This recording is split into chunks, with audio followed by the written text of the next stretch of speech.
A projectile is fired from the surface of the earth with a velocity of 5 meters per second and an angle of theta with the horizontal.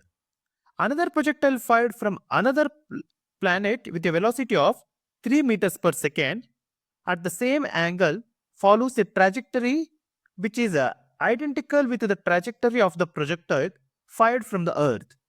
The value of the acceleration due to gravity on the planet is, in terms of meter per second square, is given, that is g is equal to 9.8 meters per second square.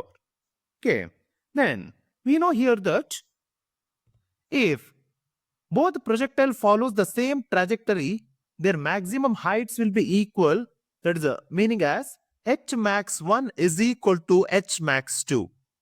We can write it as h maximum 1 is equal to h maximum 2.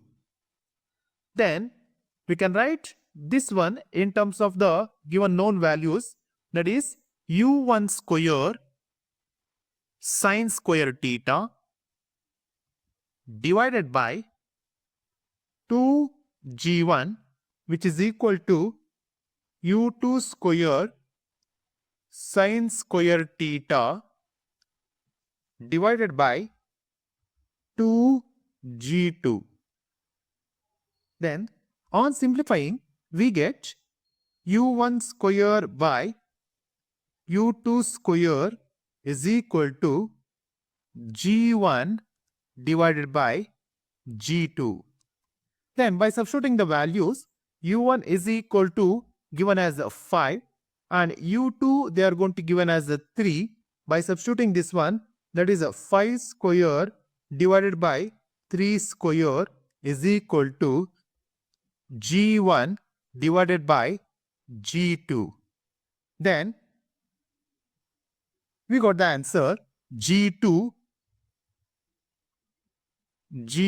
is equal to 9.8 into 9 divided by 25.